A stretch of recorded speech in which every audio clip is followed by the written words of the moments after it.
شروع اللہ کا نام لے کر جو بڑا مہربان نہایت رحم والا ہے۔ ابو لہب کے ہاتھ ٹوٹ گئے اور وہ خود ہلاک ہو گیا، نہ تو اس کا مال ہی اس کے کچھ کام آیا اور نہ وہ جو اس نے کمایا۔ وہ ضرور بھڑکتی ہوئی آگ میں داخل ہوگا، اور اس کی بیوی بھی جو ایندھن سر پر اٹھائے پھرتی ہے، اس کے گلے میں مونج کی رسی ہوگی۔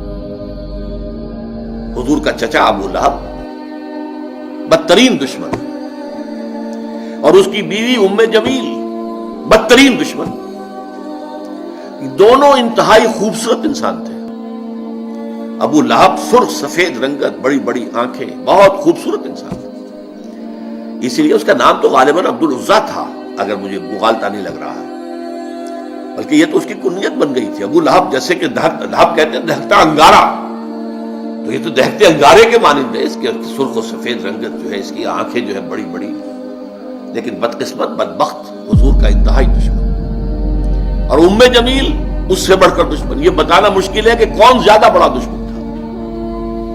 ذاتی طور پر حضور کو جو تکلیفیں پہنچائی ہیں وہ باہر کے لوگ نہیں پہنچا سکتے تھے، لیکن یہ تو گھر کے لوگ تھے، انہیں کون روکے۔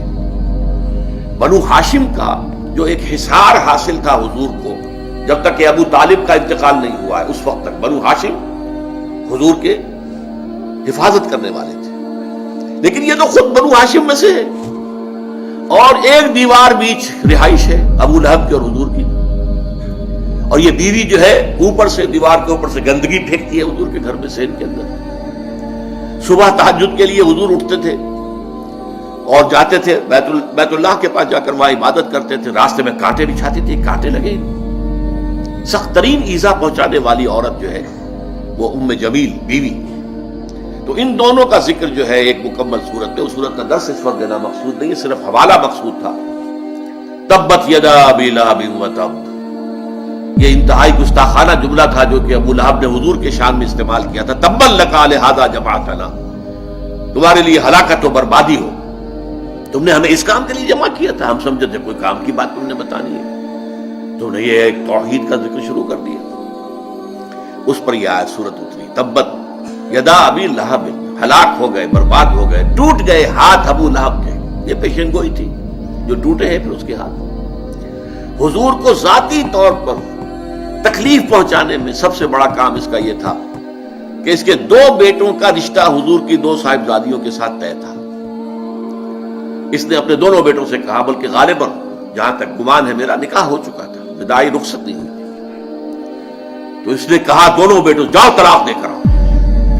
وہ گئے اور بڑے ہی گستاخانہ انداز میں، توہین آمیز انداز میں جا کر حضور کے سامنے کھڑے ہو کر دونوں نے طلاق دی بیٹیوں کو۔ تو حضور نے صلی اللہ علیہ وسلم بد دعا دی، اے اللہ اپنے کتوں میں سے دو کتوں کو ان پر مسلط کر دے، اور وہ ہلاک ہوئے، برباد ہوئے۔ ایک تو اس طریقے سے برباد ہوا کہ ایک شیر نے اسے چیر پھاڑ کر کھا لیا، اسے خوف تھا، ایک قافلہ لے کر گیا ہوا تھا، اور اسے رات کو وہ یہ کرتا تھا کہ اپنے ارد گرد جو ہے وہ الاؤ آگ کا جلاتا تھا، اس کے درمیان میں سوتا تھا۔ شیر آیا ہے، چھلانگ لگا کر اندر گیا، اس کو چیر پھاڑ کے رکھ دیا۔ حضور کی بد دعا تھی، حضور کو ذاتی رنج پہنچا تھا۔ یہ جو مجلسی معاملات ہوتے ہیں، بیٹیوں کو طلاق دے دینا، یہ ظاہر بات ہے کہ بہت تکلیف دہ چیزیں ہوتی ہیں۔ بہرحال اس کے لیے فرمایا تبت یدا ابی لہب وتب ما اغنی عنہ مالہ وما کسب، اس کے ہرگز کام نہیں آئے گا اس کا مال اور جو کمائی اس نے کی ہوئی ہے، جو مال کمایا ہوا ہے۔ سیصلی نارا، ان قریب جہنم میں جھونک دیا جائے گا، ذات لہب، اس کے نام کے حوالے سے ہم لائے، جو بھڑک رہی ہوگی شعلوں کی طرح، جیسے یہ ابو لہب ہے شعلہ، شعلے کا باپ، شعلے والا، تو آگ بھی شعلوں والی ہوگی۔ سیصلی نارا ذات لہب وامرأتہ، اور اس کے ساتھ ہی اس کی بیوی بھی حمالۃ الحطب، جو کہ ایندھن لے لے کر آئے گی اور اس آگ میں اور ڈالے گی تاکہ اور آگ بھڑکے۔ سیصلی نارا ذات لہب وامرأتہ حمالۃ الحطب فی جیدہا حبل من مسد، اس کے گردن کے اندر ایک موٹی سی رسی ہوگی باندھ کی، جس سے گردن چھل رہی ہوگی۔ یہ جہنم کے عذاب کی ایک شکل ہے جو دکھائی جا رہی ہے، اس کی حقیقت تو وہیں جا کر واضح ہوگی۔